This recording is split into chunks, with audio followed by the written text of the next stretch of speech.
Nababahala na rin ng mga kongresista sa sunod-sunod na malalaswang jokes mula sa mga kandidato. Giit ng isang mambabatas, maayos na plataporma at hindi bastos na biro ang dapat naririnig ng mga botante. Narito ang agenda report ni Sandro Ochona.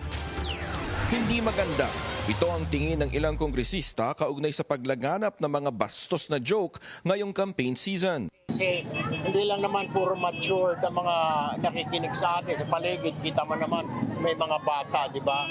Pag nakita ng mga bata, yun ba dapat ang asal ng politiko? I don't think. Kahit na biro, di magandang biro eh. Giit ni House Assistant Majority Leader Representative Zia Adyong, dapat nang palitan ang kultura ng pag-tolerate sa mga bastos na joke, lalo na sa kampanya. Pwede ka naman mangampanya at mag-joke without hurting a certain sector.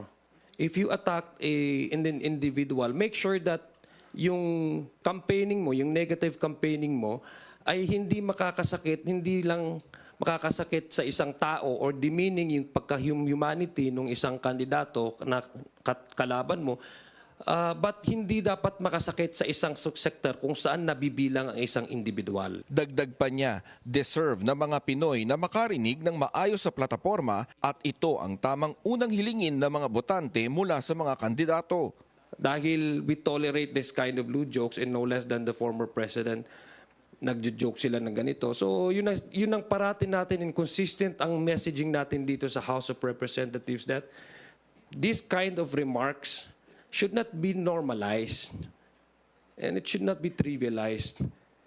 Kasi hindi maganda sa pandinig ng publiko at nakakasakit sa mga individual na nabibilang sa mga ilang sektor. Nakabinbin ngayon sa Kamara ang isang resolusyon para imbestigahan ang mga ahensya ng pamahalaan na dapat nagpapatupad ng Safe Spaces Act habang nakahain ang isang panukalang batas para gawing grounds for disqualification ang pagbibigay ng bastos na jokes sa kampanya.